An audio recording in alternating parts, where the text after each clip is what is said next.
Welcome to the Featured Anime Podcast. I'm your host, Jack. And I'm Rick. And today we are talking about a recommendation from CJ, which is Classroom of the Elite. If you want to, though, hear some initial thoughts, things about the show, us just gabbing and talking and having a great time, you can go to patreon.com/featured anime podcast. $1 a month will get you access to that bonus content, or you can join us live on twitch.tv/featured anime podcast. Join us live and hang out with us and everything like that. Be very much appreciated. Also, if you want to help support us, we do have affiliate links and everything like that in the show notes for you for the podcast. It is very much appreciated. And of course, anything and everything you want, links, information, how to get a hold of us, all that wonderful stuff, you go to featuredanimepodcast.com. And now onto the meat and potatoes. Classroom of the Elite came out in July 2017, ran all the way through September 2017. It's 12 episodes long. Studio for it is Studio Hibari, ATX, Lantis, just to name a couple of them.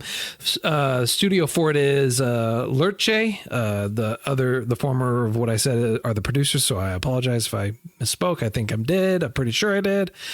The source is a light novel. The genres are drama, psychological, and school. 12 episodes long, in case I hadn't made that clear already. All right. Basically, Classroom of the Elite on the surface is high school utopia. Students are enrolled in an unparalleled amount of freedom. They're given the freedom to choose and do whatever they want. They are guaranteed colleges, they're guaranteed jobs, they're guaranteed everything, a life of high status. And then on top of that, while you're there, you're limited in the amount of access that you can have. So you can't go outside the school bounds, but everything's on the school bounds is, available for you to buy. Basically anything and everything you can almost reasonably buy is available on there, and you can purchase nearly everything you want with points, which is the school's form of currency where you use it to buy food, pay for luxuries, things like that. And based on your merits, the class merits and the points that the class gets every month dictates the amount of money you get, or points. Our main protagonist, Ayano Koji, and then you have Horikita, who are the main protagonists in a manner of speaking. And what they're basically trying to do is trying to make it through school. Now, Ayano, he's basically just trying to get through school. He doesn't want to draw attention to himself. He just wants to kind of coast through. Horikita, she wants to make class A. So part of the drive for this school is you're separated into classes. So once you're in those classes for the next 4 years, you can't switch those classes. So you're in. Hey, Ken. Hang on. Okay. Because you can't transfer classes. Okay. Now you can change the class. What's it called? Letter, right? Or you can pay to move classes. It's different from transferring. And the pay is that you have to pay 20 million points to move to the class that you want. Yeah.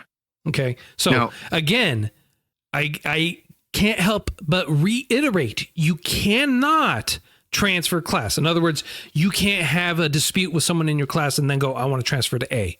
No, you have to pay to move, and it's going to be a lot of time, a lot of effort and everything like that. And there's different ways you can earn points, different ways you can have points taken away.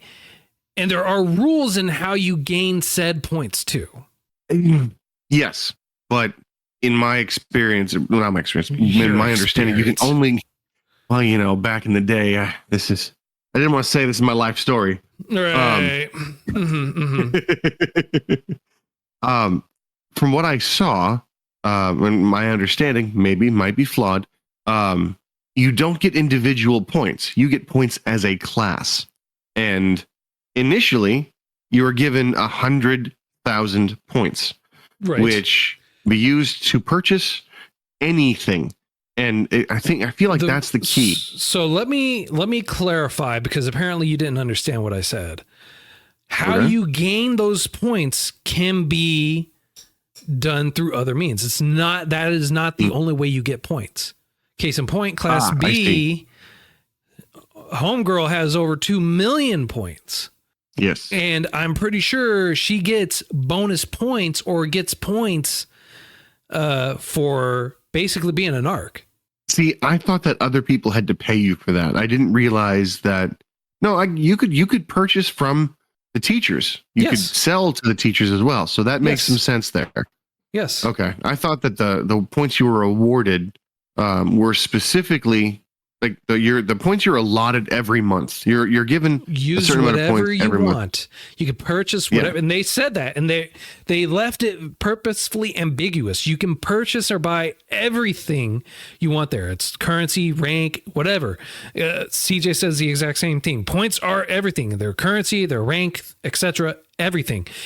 And case in point, right? When you're a few episodes into it, Ayano Koji goes up to the teacher and says, hey, I want to buy Pseudo's 1 point to keep him from being expelled. And she sells him that point. It's expensive, but she does it. She sells it with a stipulation that in order for him to purchase the point, she makes a crazy number, 100,000, and it's due immediately. If it's not available to her immediately, the deal is no longer on the table.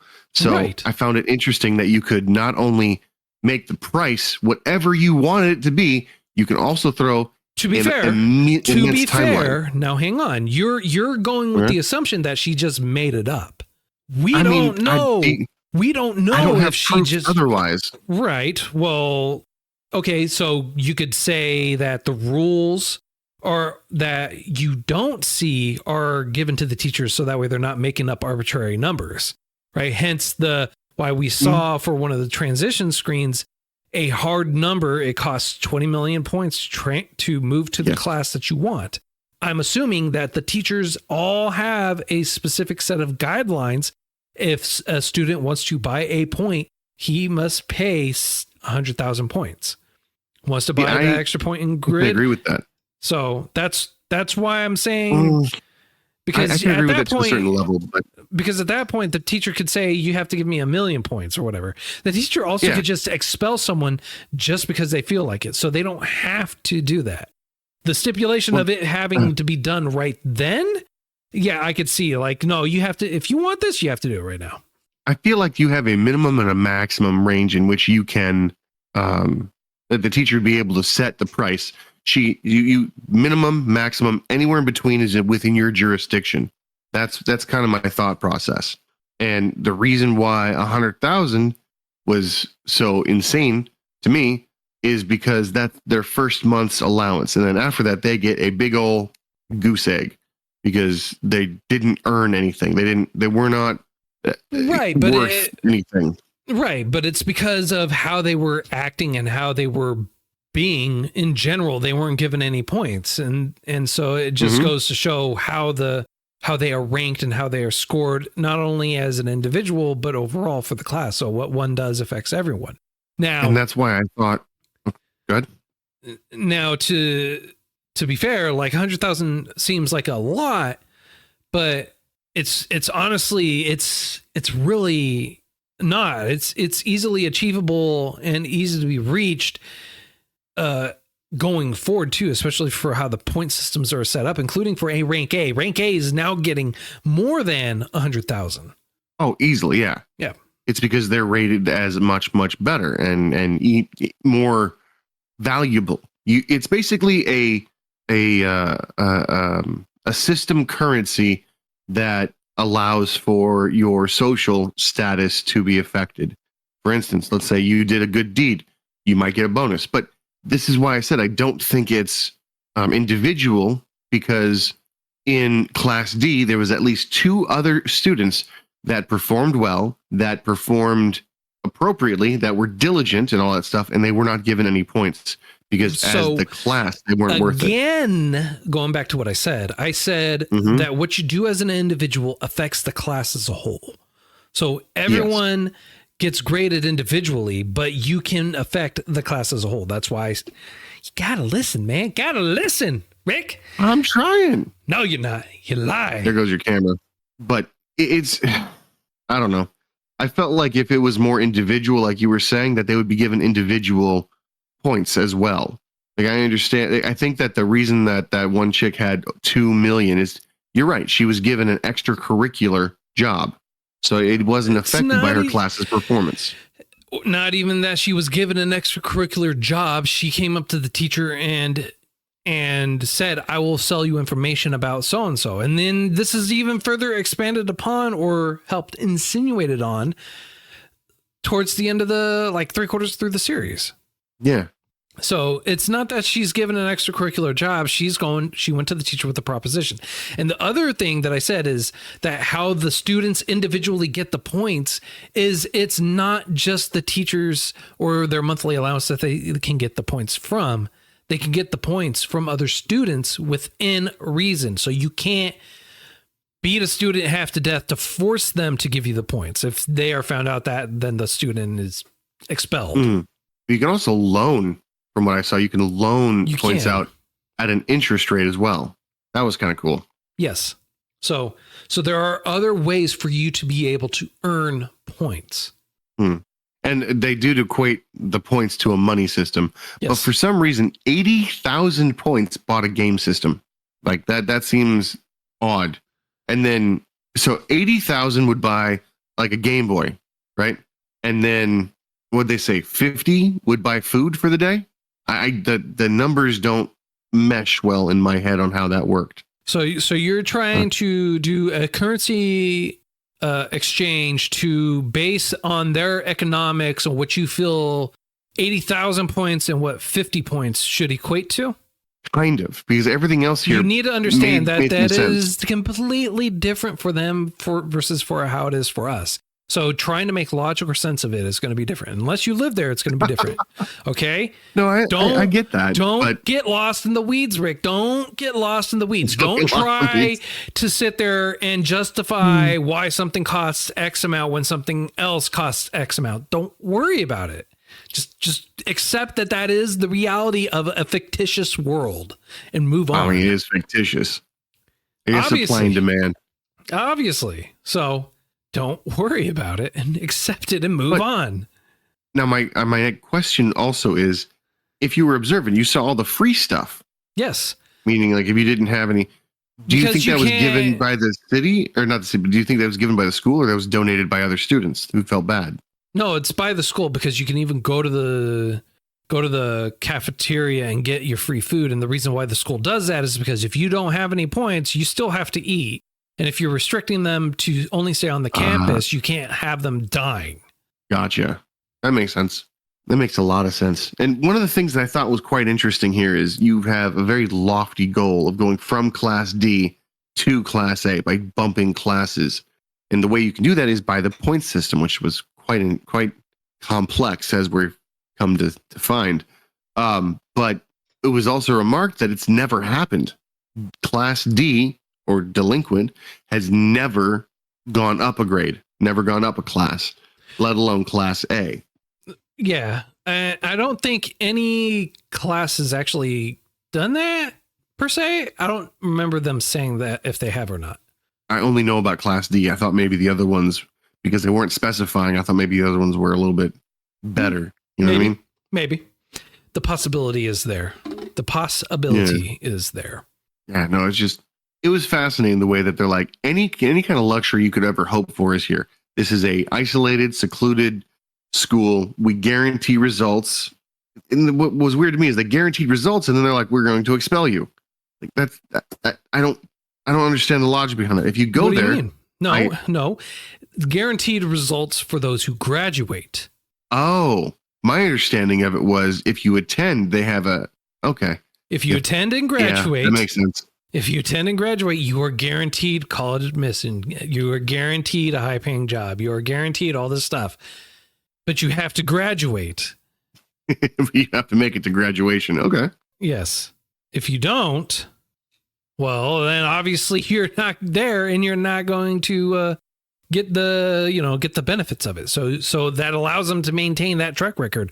As long as you graduate here, if you come to the school and you graduate, you will get this. And it's 100% track record, because anyone who fails, immediately they're gone. And it's not just like, oh, they failed every subject. It's like, no, you failed one out of these 10, just this one, you're gone. So that's like strong motivation to maintain high standards all the way across the board, because you can't fail just one subject and go, oh, I'll take a remedial class or I'll go to summer school and make up for it. It's like, no, if you fail one class, you're gone. I guess that does make a little bit of sense. Probably a lot of sense, but still, it's interesting to say the least. I like how everything was built up. I like how everything was, I guess, manufactured.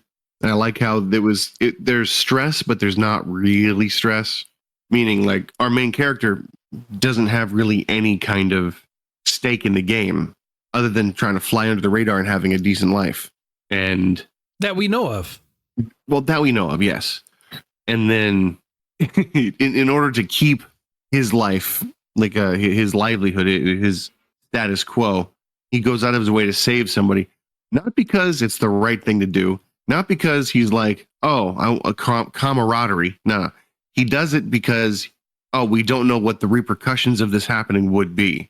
And then you find out later that, yeah, nobody knows what the repercussions are going to be. Yeah. And it's not so much that it's because he's doing it for his own interest. He's doing it because he promised Horikita to help her move up to Class A. But you have Ayano Koji, he doesn't really care about it. He doesn't really want to move forward. He just says he'll help. But then at the same time, he's like, he is the true Eminence in Shadow. He's like kind of like the guy behind the scenes, has everyone else take the credit for it and everything like that. Oh, so-and-so said this. Oh, so-and-so, you should totally do this. Or says it or suggests it in a way to make the other person come to the realization, or make them feel like they're coming up with the idea on their own. Like he is a true version of Eminence in Shadow. He is the true Shadow work in the background, because he is. Would you disagree? No, I feel like, yeah, he's doing everything that the Eminence in Shadow wanted to do. And he's actually he's described as being a background character, if you will. And he works his ass off to be middling, 50%. It's not that he works his ass off to be middling. He's constantly middling. And it's remarked that doing that is harder. And for him, it's really, really easy. And then you're kind of given glimpses a little bit about his life before this. So, and then, he also at the exact same time has a lot to hide, and he sees a lot of views or a lot of things that other people typically don't see. Yeah. I mean, you also see that he just wants a nice, quiet, peaceful childhood. It feels like the flashes we see of his life before makes everything here look like a cakewalk. Like, in order to survive, he had to be smart. In order to survive, he had to do some things that people his age normally wouldn't. Well, and we don't know. Like I'm assuming you're basing it on his background flashes that we've seen, right? That's where you're saying that. We don't know like the full details of it, and like we can go into speculations and everything like that. But I don't want to get into speculations. I really don't. Well, I don't want to get into speculations. I don't want to get into hypotheses about it. That's fine. That's fine. The facts that you see are that they're all dressed in white. They're all in classrooms. For the core show. They're all in classrooms. They're all in white. They're all test taking. Yes. And you also see one of his classmates in the same garb fall over, keel over in some kind of injury. Cough, cough. And CJ says, cough, cough. Season 2 answers much more about the white room. So, I mean. Fair enough. That's good. Okay. But you also see him look at the person who fell as if they were lesser than. So it gives you the facts that this white room, let's call it, has bred or fostered a very separatist or independent personality Or that doesn't grew. Because if you're going with those two, you can also say grow. Because it's a very scientific looking room. Okay. They fostered a separatist idea or a separatist personality of where it's every man or woman for themselves. Whereas in here, it seems like he's very much part of the group. And he, even in his introduction goes, I don't want to blow this. And then he kind of freaks out in his own head. I screwed up. Yeah. Well, the thing is I don't think it's that. What I think it is it's not a separatist or anything like that. I think the people were dying off because they failed to perform at the results that they were being told to perform at. Hey, let's hold off from speculation in the core here. Really? Because half the stuff you were throwing out was speculation after I said it. All right, facts. All right, now let's go with speculation over here. I saw what you did. I'm not ridiculous. I'm not saying that I'm blind to what you were doing. All right, I know what you were doing. All right. Using facts and logic, I guess you asked. No, I didn't say use logic. I said use facts. You went off on the hypothesis end at the end there. All right. Of what? You know exactly what. They were breeding a separatist society. I never said that. Yes, you did. I said that when the kid keeled over, it generated and it looked like he didn't care. Whereas in here it does. No, you said, and CJ, Goose, if you want, feel free to chime in. Did he or did he not specify separatists? I believe we call this ganging up on somebody who's right and just. Right. No, we call this calling you out on your bull. That's what we call. You're sitting there saying you didn't say something, and Goose pops in with a smile, so we know the truth. DJ says, I did hear those damn droids. The separatist party. There you go. There you go. You can't just like sit there and throw it out and go, no, I never totally said that. Roger. I'm just saying. No. You're sitting there talking about hypothesis and you're saying they're breeding a separatist society with all these droids. All right. So droids, yeah. So facts are it's a white room. People be dying left and right, and as far as we know, they were clutching their chest and gasping for air. That's all we know. Okay. We also know they were slowly eliminated in one way or another, in some fashion. And he was the last one left until he goes to this high school. As far as we know, last one left. According to the room where we saw all the in the classroom where all those desks were, they were all disappearing except for him. And he was the last one in there. Okay. I don't remember that particular part, but okay. I will be happy to show you. Oh, no. I believe since you're saying it, I believe you believe it's true. And it could very well be. I just don't remember that part. The words you used. We will have to get timestamps and I will send it to you. Okay. That said, like, the way he's acting here is not how he acted in that class, which makes me believe. We don't know. We saw maybe 5 total minutes of that entire class. You can't base it on that. You can't base it on that. I can't base it on what we saw. He was sitting there. He's sitting there. He saw someone drop. You don't know if he would see someone else drop for his own goals. And we saw other people drop, and he moved to get out of the way. Yeah. Hey, he moved. There, he didn't. Well, he didn't have to get out of the way. They didn't fall on him. I'm just saying. In one instance, we see no reaction. In the other instance, we see a reaction. So I feel like you're grasping at straws to try and prove a point. And it's kind of sad that it's you're grasping at some pretty small straws. Hey, you remind me of a book I once read. where you remind me of a man. What man? Man with the power. Man with the power. Power of hoodoo. You do what? Remind me of a man. Remind you of the man. There you go. In the book, the guy said, even if you throw someone off a cliff, they'll grasp at the grass, even though it won't support their weight. And that is a beautiful, beautiful scenario for here.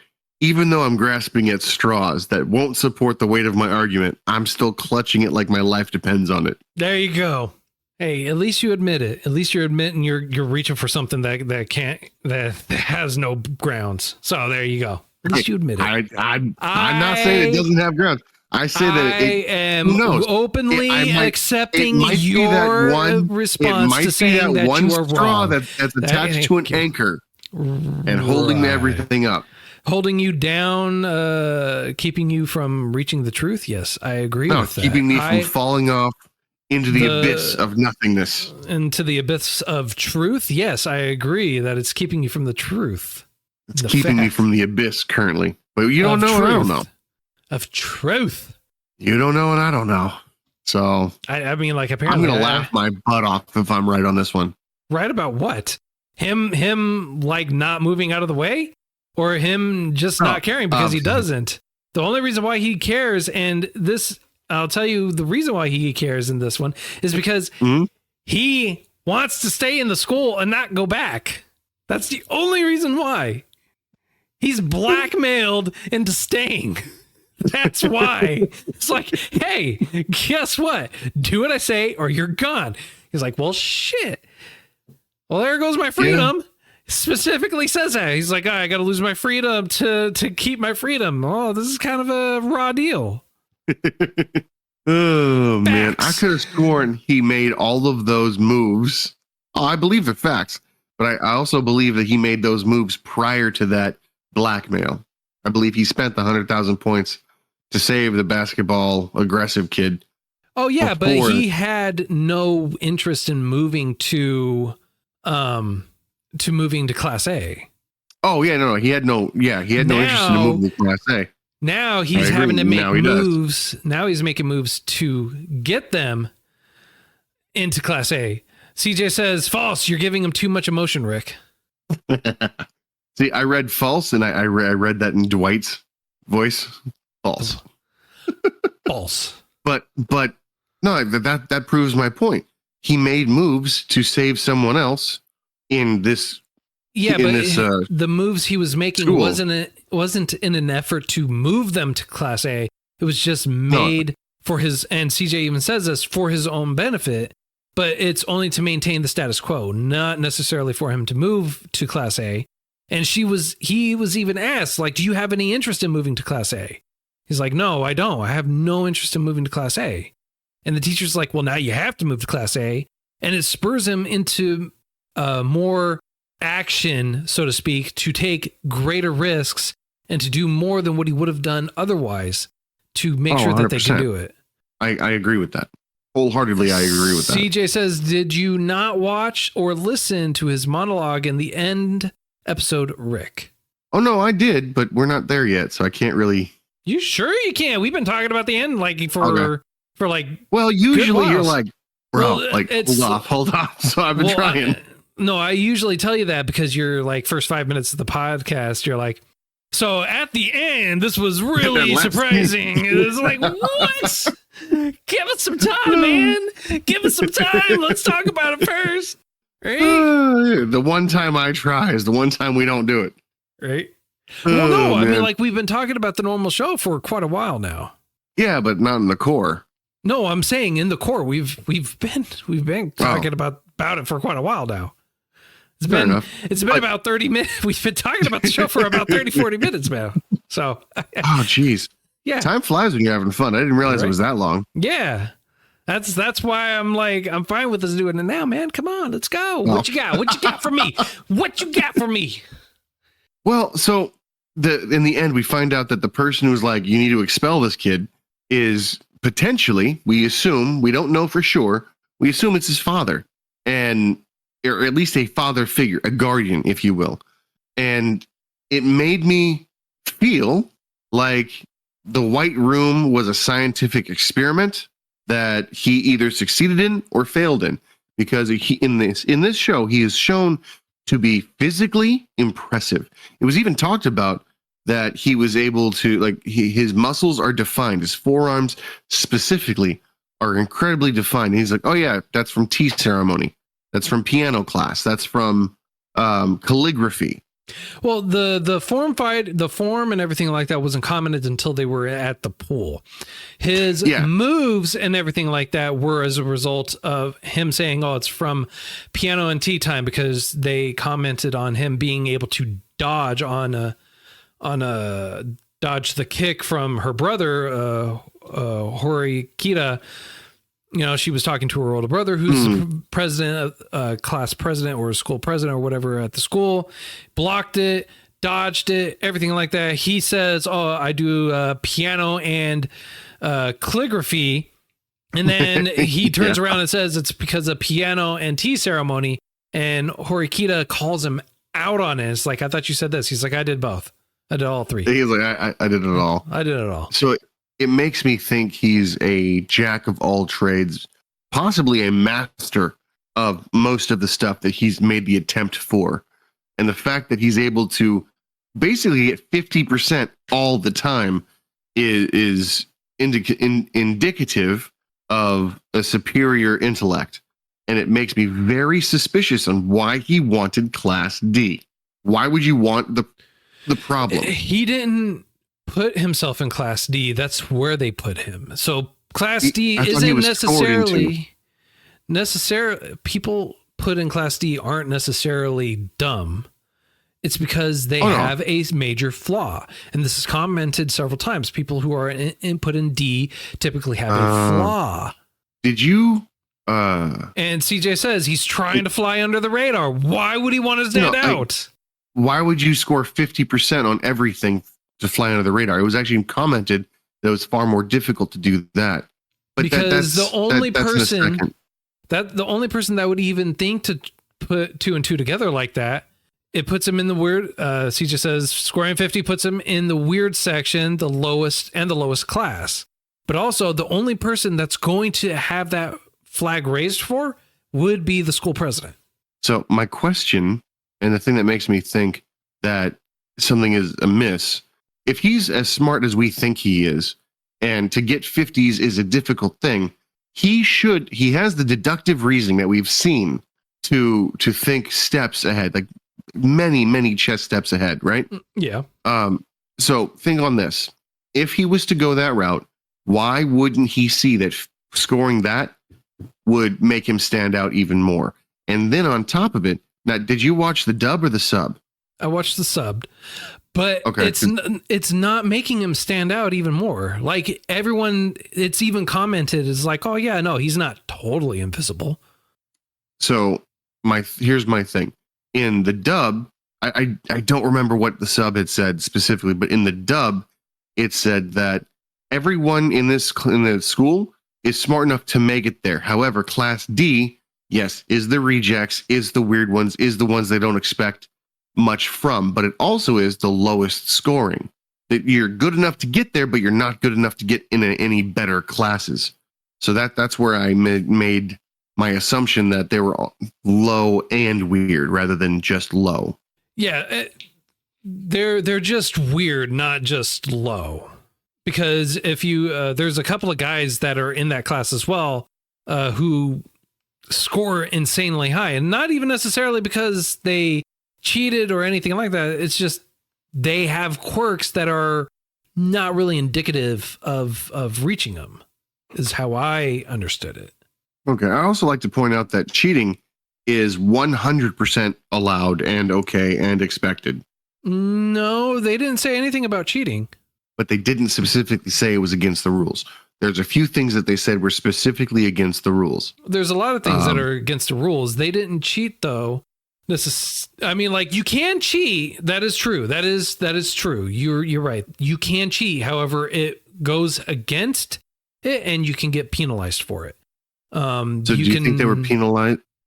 You can use purchase tests from past students to help you study and move forward as well. But do you think that it would be considered cheating to do that because No. the tests don't change.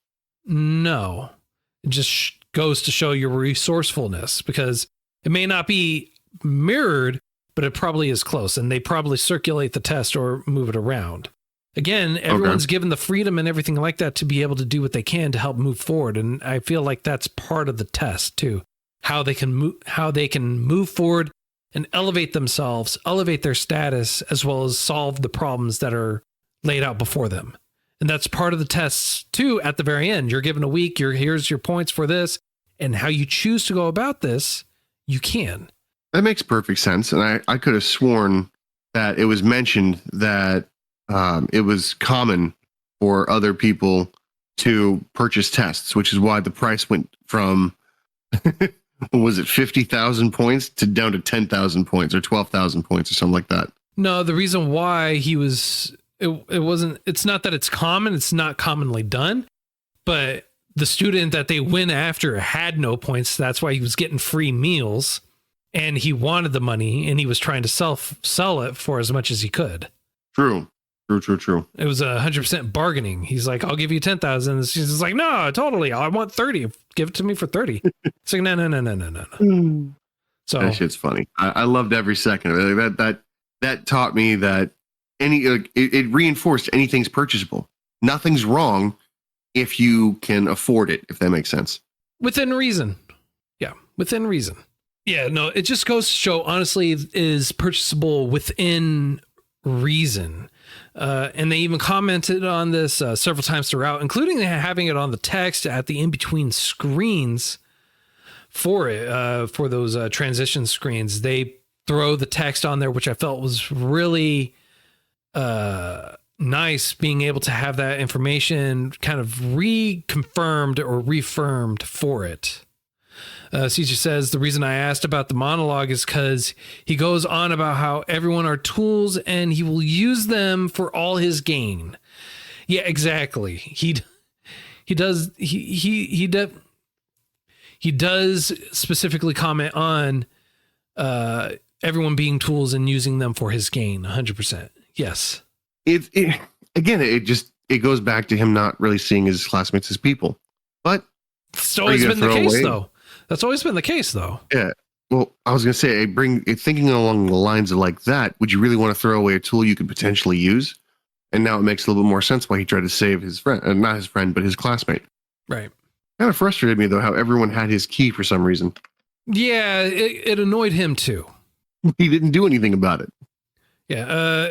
CJ says, ergo, he doesn't feel any different about these people than the White Room. Exactly.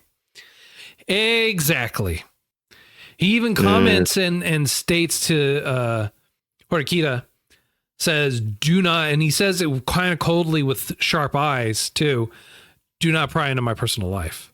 Like, kind of like, matter of fact, he's like, look, I'll help you, just because it's kind of entertaining for me, but don't try to dig into my personal life. CJ says that he loves every time they show the glow in his amber eyes, or the glowing amber eyes with him. It reminds me of when you've got the scientist dude with glasses, just shift the glasses up a little bit to show the true nature. And the way that they did the eyes in this show, really, really nicely done. I liked, honestly, the animation in general, I felt was nicely done. The music, for when it was there, the background ambiance, so to speak, was also really, really well done. And I don't have really any complaints for it. And the characters that you were meant to just not like, was pretty easy for you to not like them. Yeah. That's what we call good writing. Yes. That's what we call intentional writing. Yep. All right. I personally, I don't have too much more that I can really say on this, really. Okay. Well, I mean, there's a lot more speculation we can do, but yeah, no, I agree. There's really not much we can go further on with season 2 just around the corner. Exactly, which is next week's choice. But before all that, on a scale of up to 10, sir, how would you rate this? I would rate this, I'm going to go with a 7. I really didn't find this to be too addicting, if you will. Like, I could have stopped this halfway through and never thought of it again. That said, I really enjoyed the fact that there was not that much fan service. This show was rather, it was one episode, but it was like halfway there. But it was also a pivotal part of the show. Like if they took that they took that episode out, you'd miss some stuff. That being said, like I felt like this was, if this was a food, it'd be very calorie dense. Every episode had good stuff in it. Every episode had vital parts to it. And yeah, I'm going to give it a 7. I like the animation. It had some decent music. The voice acting was fairly good, both on the sub and the dub. I preferred the sub over this one, though. Okay. All right. For me, I'm going to go a little higher. I'm going to go 8 because I enjoyed it a lot more. It was fun. It was entertaining. It got to the point. It had a lot of meaty dialogue and story and plot in there in more ways than one. But the background for it, honestly, just like kind of really intrigues me. So I'm really looking forward to season 2, which is something that I can't always say where it's like I'm looking forward to the second season. Most of the time I'm looking forward to the second season because I don't like open endings. This time I'm looking forward to the second season because I'm looking forward to continuing the story. Okay. Now, just curious, season 2 is complete already? Yes. Season 3 is due out here in 3 months. Oh, that's where I misunderstood that. I thought season 2 was coming out. Nope. Okay. Season 3 is coming out. All right. Well, thanks for hanging out with us. Very much appreciated if you care to join us. If you feel like we got something right, something wrong, did too much justice, not enough justice, anything like that, feel free to reach out to us. All our contact information is available to you on our website, featuredanimepodcast.com. If you want to come hang out with us while we record our podcast, you can go to twitch.tv/featuredanimepodcast. We do stream when we do record on there, and it is very much appreciated if you come hang out with us. If you want to help support us, you can go to patreon.com/featuredanimepodcast, and $1 a month get you access to bonus content and all that wonderful stuff. And yeah. Until next time, I'm Jack. And I'm Rick. And we'll see you next time.